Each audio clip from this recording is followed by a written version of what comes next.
Today, we're going to talk about how to crush your goals as a brand new wholesaler. Real excited to hop in today's show.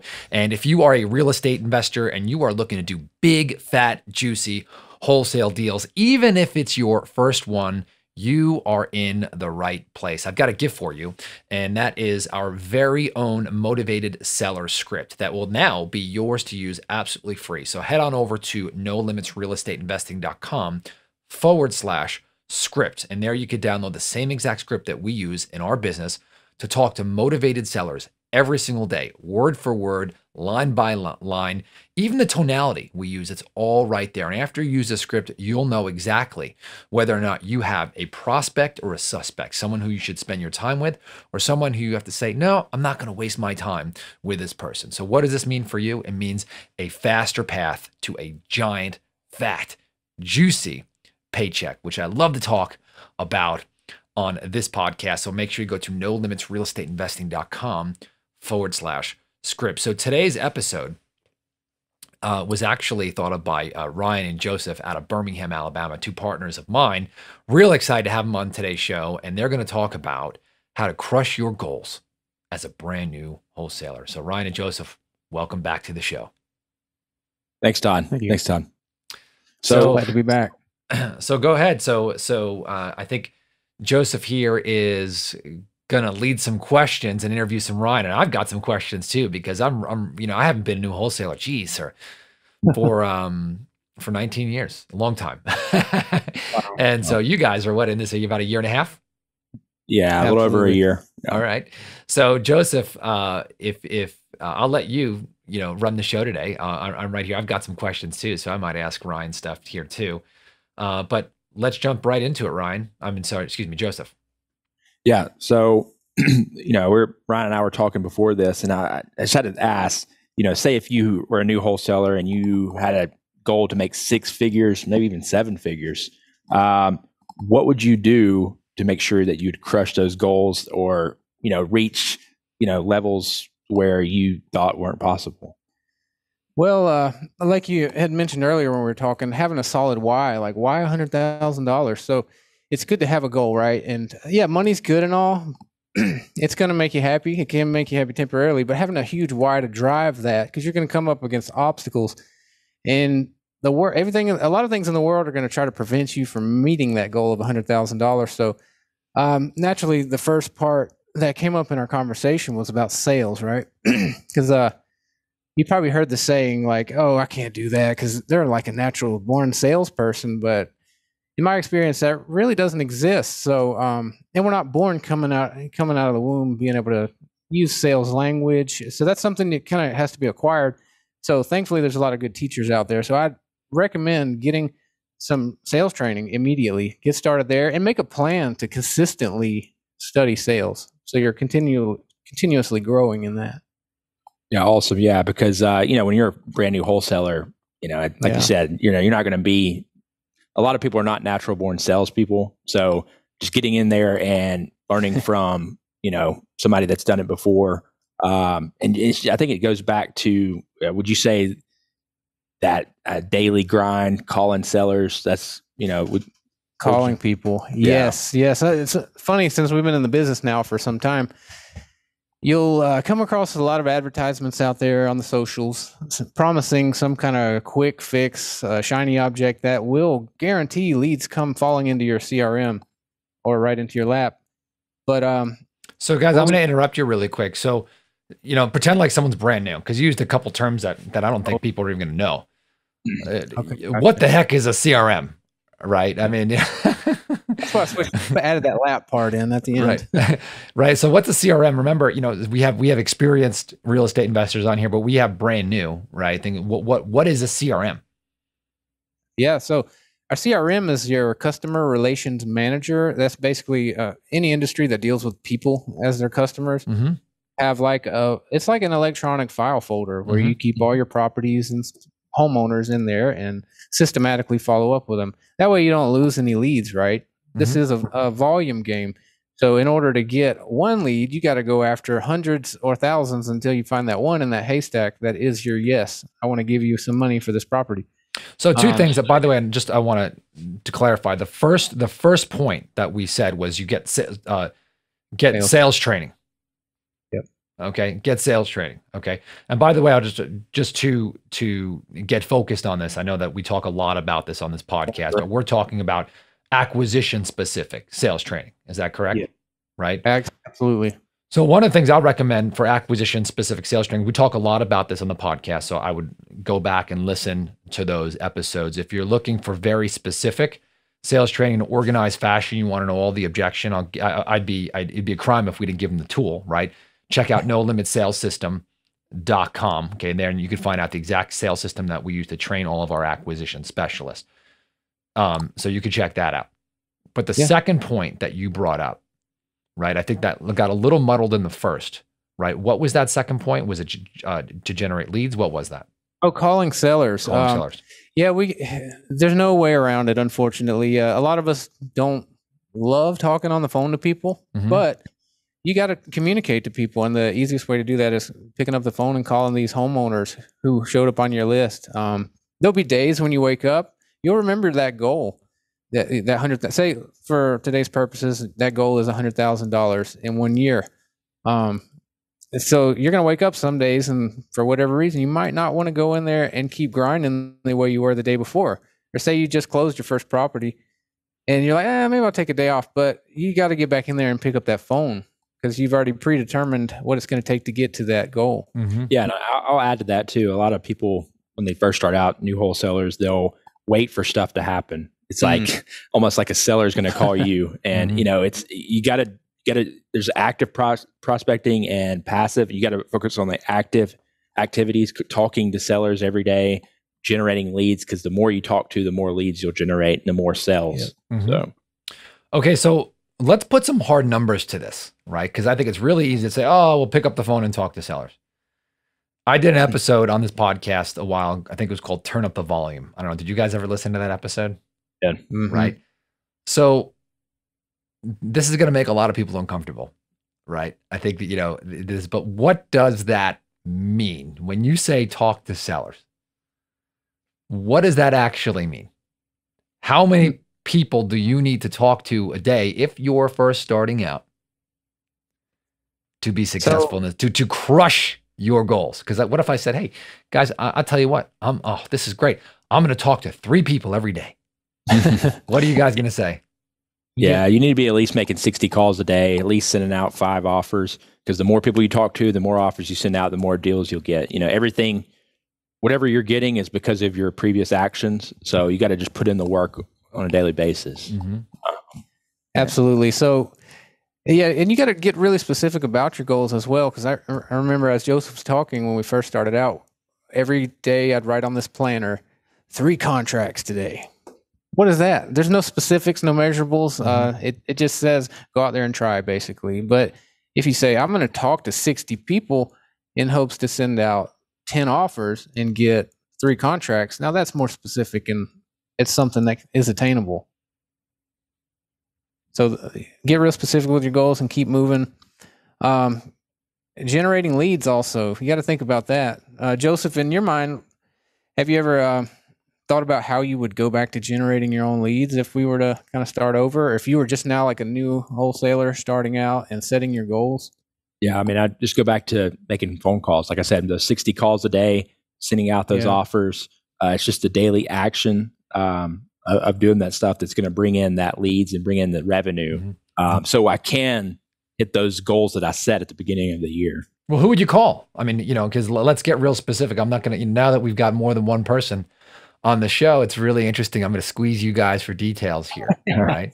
All the juicy details. By the way, if you want to partner with us in Birmingham, check out, you can, if you want to be an acquisition specialist, and by the way, for that, you can actually be nationwide to do that. If you've got leads that you want to help Joseph and Ryan's team to help close, which they are absolute savages in a good way, or sell for top dollar, or maybe even buy the property for you and you'll earn a big fat juicy wholesale fee.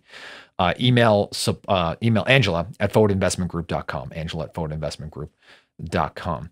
So if you're out there, who do you call? 60 people, right? Is there a list, that you guys like to call or recommend? What would it be? Well, like, yeah, before we get on the list, right? You just brought up the JV partnerships. We love doing the JVs.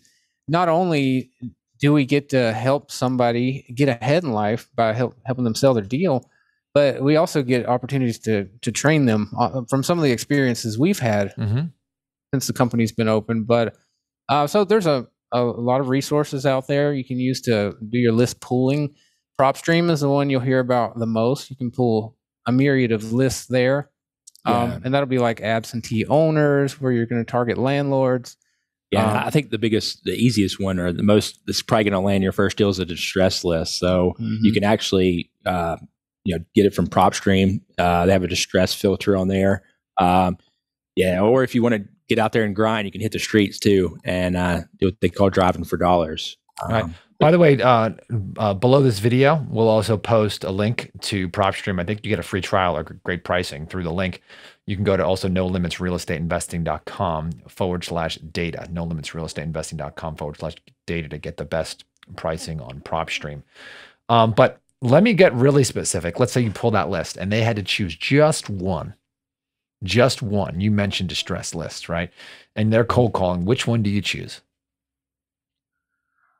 That's hard. I'd either say distressed or absentee owner, out of state. So you're talking that, because when you say distressed, right? I mean, that could mean a myriad of things. That could mean foreclosure. That could mean evictions. That could be vacant. That could be tax delinquent. Which if I had to pick one, it'd be absentee owner, out of state. Out of state owners, hired landlords, that kind of thing. Okay. Yeah. So out of state tired landlords. Yes. Okay. I like it. I will add one thing to this, and it's funny because I've coached Joseph and Ryan, and if you noticed, they were really hesitant to name one. I find that the consistency is way more important than the actual list. Now, there are some lists that if you hit them, you're like, I'm getting absolutely nowhere. So I don't want to ignore that. You want to track those. So for example, if you are sending out letters to people who are living in the property and just bought the property within the last 24 months, that's going to be a rough go, right? That's going to be a rough go. And you're like, oh man, that's brutal. So I would agree with that. But I think it's important to pick a list that would seem like there would be some kind of motivation, like you said, a distress list. Stick with it, own it, work it, get laser focused on it, and don't get discouraged with it until you've put at least 90 days into that marketing channel and list before evaluating it. And that is consistency. Absolutely. Yep. Yeah, that is one thing I've found. I'm glad you brought that up, that we targeted basically absentee owner last year, and we've switched gears a little bit this year. And it does seem like the homeowners are a little slower to convert, and the landlords, right? They're used to making decisions quick if they're an investor. So it seemed like we'd get a yes faster last year when we were going after investor owned homes. Right. Well, but you guys do a lot of owner occupied stuff too. We do now. Right. We do. Yes. I was talking about specifically people who, let's say, who have only purchased in the last 24 months, right? Those are just something where, you're not going to find very much motivation. I mean, you could find a deal there, right? But you're less likely to do that, right? So there are lists that aren't pulling. So I don't want to create that. Okay. So next question, I think, what was the next question on the list, guys? Well, so we were on generating leads. What if we pull a list, Joseph, and we can't get anybody on the phone? There's a few leads that just do not answer. Is there any way to get a hold of that property? Because behind that phone call, there could be a $50,000, $75,000 spread. Are we just going to forget about that lead, or got any other ideas? Yeah, we usually, we give it at least a week or two. We just, relentless action calling that seller. But also, it's as far as when you do get a seller on the phone, it's like, how do you get that first deal? So you got to work on your negotiation and sales skills. And you got to negotiate deep to get those big deals. Also, like if you can't get a hold of a seller, you can try door knocking. You can try mailing a postcard. There's different ways that you can get a hold of that seller, but I think also that's where sales skills come in. Once you do get a hold of the seller, it's just negotiation and digging deep into those. Well, let's rewind a little bit, because I think we melded there a little bit, right? And you're thinking, well, okay, getting them on the phone. So, let's stick with that, because I know we talk about sales training, so those are two separate things, right? So is there a method that you guys use to get people on the phone if you can't, right? Or are you also mailing those people too? We do have a calling technique. So during our initial phone call, we're trying to make contact with the homeowner right away. We will call 3 times back to back. That way, we're busy people. Everybody's got something going on all the time, it seems like. So to kindly interrupt somebody's day, sometimes you have to call them multiple times in a row, because that third time, something magical happens to where they're like, oh, well, they could have called me a few times. I better answer it. And you finally get them on the phone. And when we first started doing that technique, we were a little terrified that we were going to make a lot of people angry, but not the case. Yeah, it led to some of the biggest deals, because, you know, when somebody calls your phone and you don't recognize the number, most people don't answer it. But if it calls 2 to 3 times, you're like, okay, this is something. So we call it the Stalker Method, by the way, right? We call that it's part of our acquisition core process. And we don't call back to back. We call back to back to back. Yep. And every person who I've always ever trained on this is always uncomfortable with it at first. And it pays huge dividends. Interesting. All right. So next question. I mean, I think you're doing a great job here, starting out and helping newbies crush their goals. So what's the next question you got there, Ryan? So the sales training, we hit on that pretty good. Negotiating. That's part of the sales training process, right? Since we don't come out of the womb with natural born sales skills, right? A lot of our instincts are going to be, so I offered, they said no. I'm moving on to the next deal. But is that the smartest thing?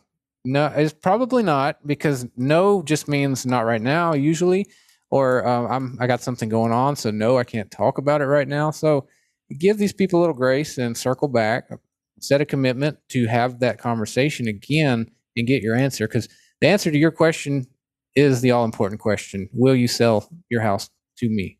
Yeah, and let's get after it. Yeah, and I'll add to that too, something, Todd, you taught us too, is 75% of your deals will come from follow-up.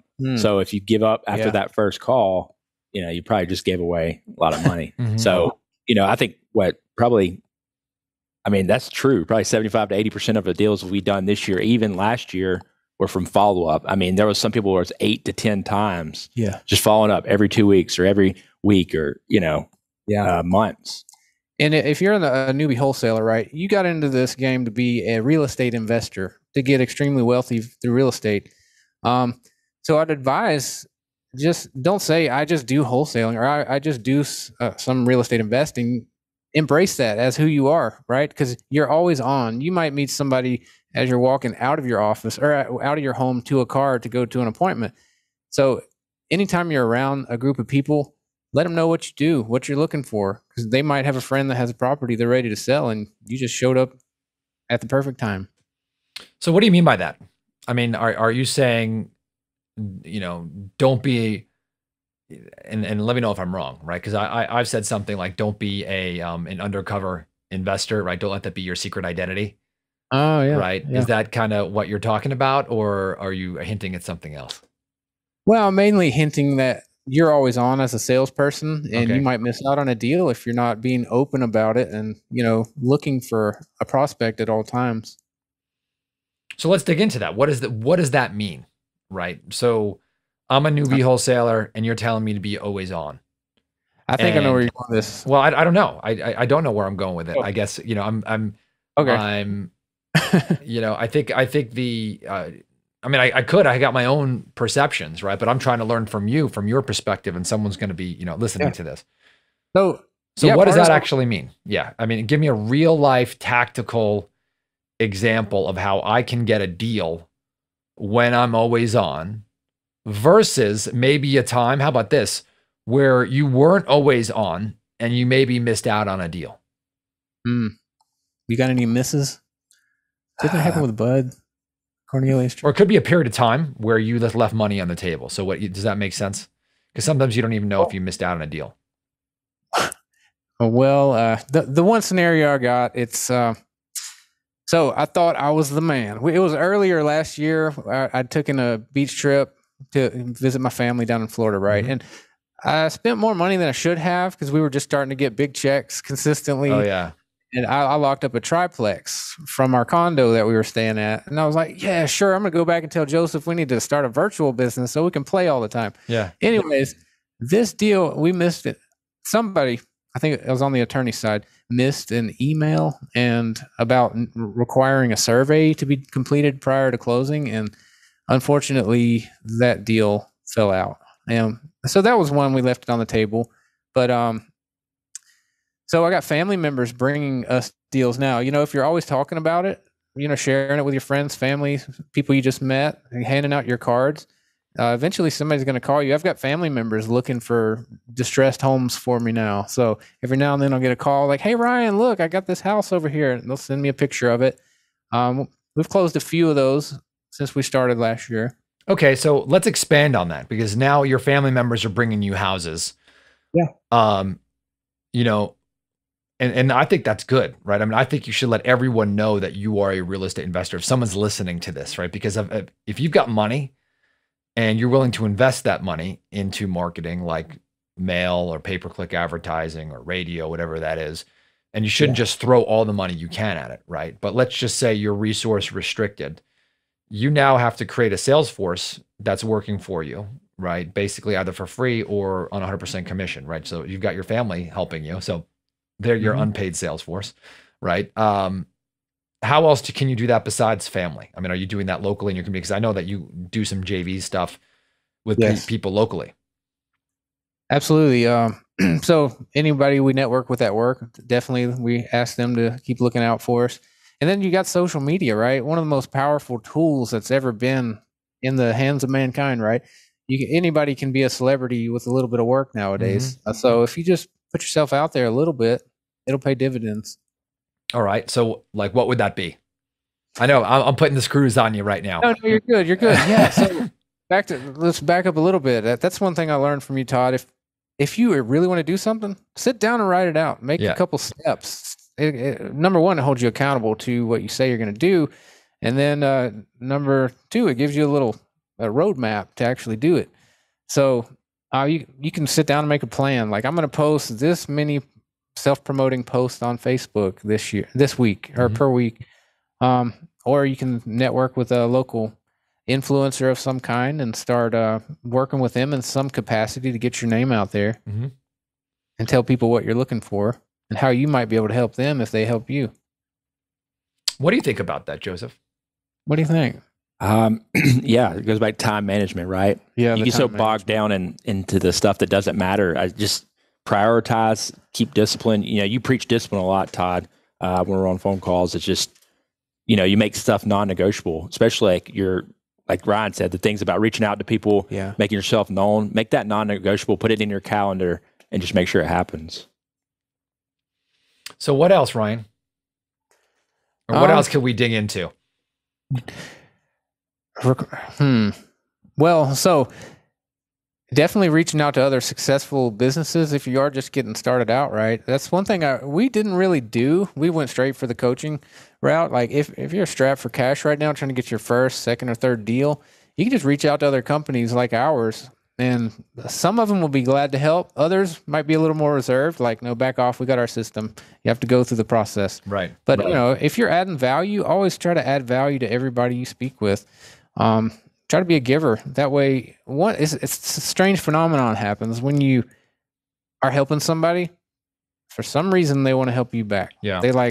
They get on your side and want to contribute to your well-being as well. Well, let me mention this because I want to brag about you guys for a second. Because how long? I mean, how long have you guys been doing this business front to back? What, 18 months, maybe? Yeah, about 18. Yeah, about 18 months. And is it okay if I talk a couple of numbers, like talk about how many deals we have under contract, or is that okay or no? Yes, absolutely. So, how many deals do we have under contract right now? About 11. 11 under contract right now, and these are all. I would say 16, 11 under contract 6 already assigned. Pending. 6 already assigned. Okay, so is it 6? Is it 11 plus 6, or is it 6 of that 11? 11 plus 6. So it's yes, 17. It's like 17 properties, right? Yeah. I mean, that's hot. So, Joseph and Ryan, they know what they are doing. So if you're listening to this, I would get into, and by the way, if you are in Birmingham, or surrounding areas, I think if you want to crush it, you want to get proximity to that. You want to get proximity. So you want to get a piece of what they have. So either number one, you can JV with them locally, right? And bring them, you could either bring them leads or you could bring them contracts and you guys could joint venture to help move them together. Maybe they'll buy a property that you have if you don't want to go the marketing route. You just want to get a quick paycheck.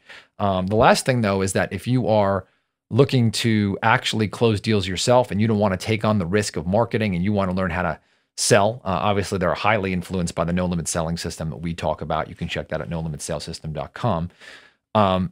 Let them train you, right? Let them train you. And by the way, their acquisition specialists can be virtual. I think they prefer in the office, but they're willing to talk to anybody. So you can email them at Angela at forwardinvestmentgroup.com. Is that correct? Yeah, Angela at forwardinvestmentgroup.com and get that proximity.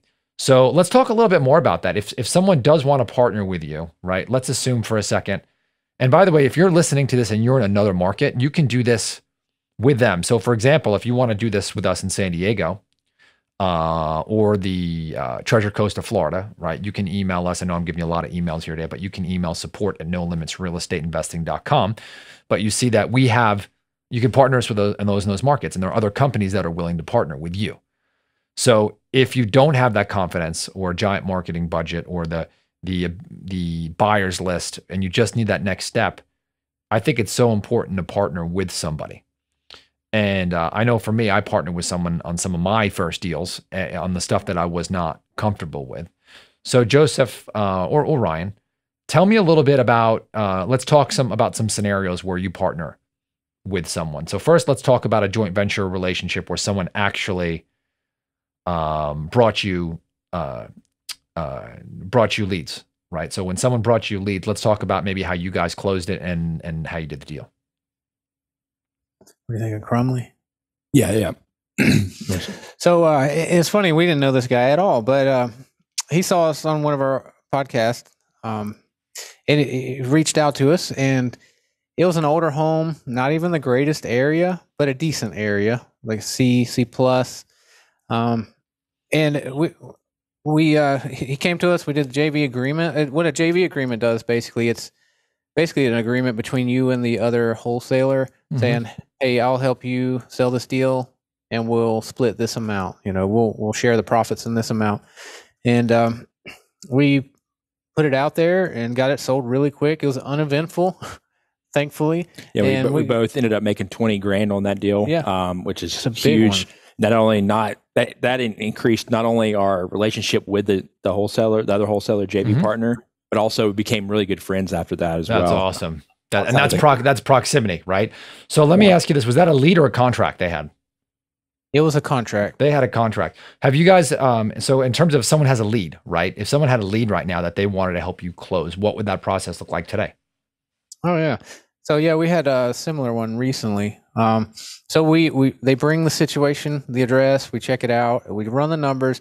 Okay, that's where you're at. Your numbers look good. Check. We're all going to make good enough profit, and then we'll go ahead and get it marketed. Well, if they haven't locked it up yet, sorry, let me back up. Let's pretend like they're not confident to lock it up, but they've got a motivated lead, right? Yeah, it goes back to what you said. Like, say if they don't have enough money to invest in sales training, our team can help them because we've been doing this a good while now, and we've locked up a bunch of deals, so we can help them in any way as far as the sales come.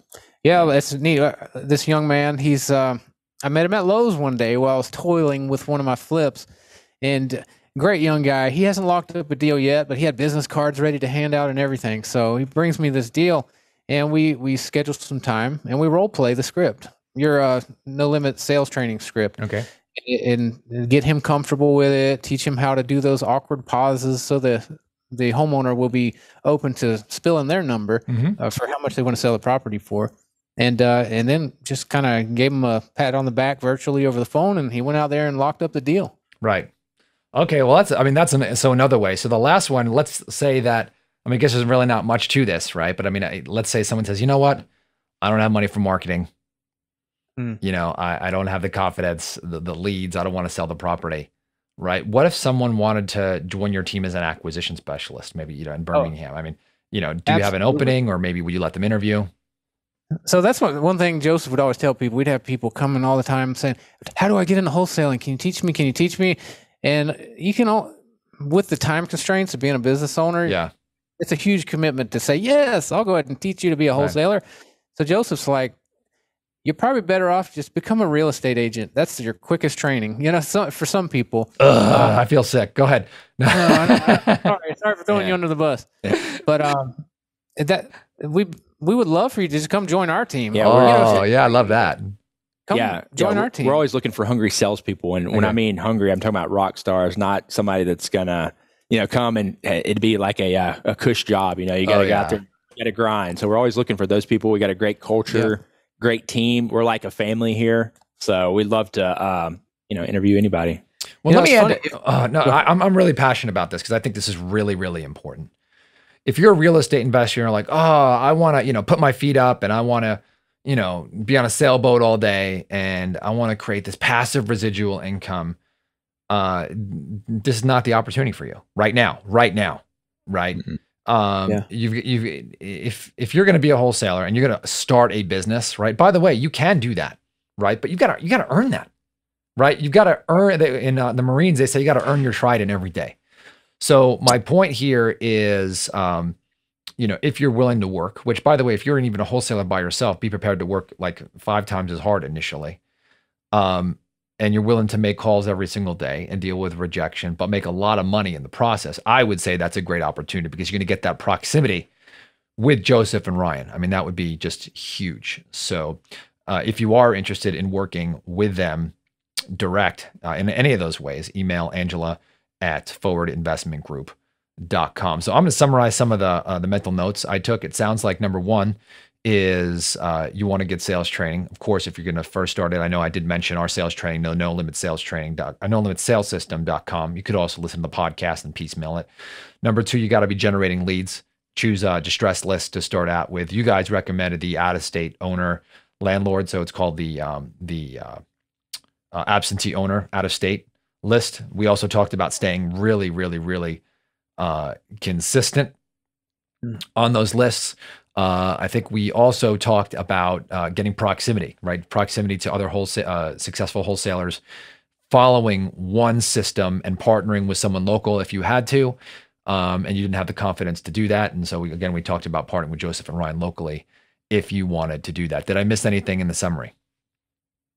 No, that's it. I would also make sure, like, when you're pulling that list off PropStream, that you, like you said, Todd, make sure like the equity's a little bit higher. That way you don't have brand new sellers. So awesome. Remember, guys, head on over to nolimitsrealestateInvesting.com/script to get a free copy of the Motivated Seller Script today. If you use this thing, it's going to tell you who's motivated and who's not, and you're going to know the very next step that you need to take to make that big, giant, fat, juicy wholesale check.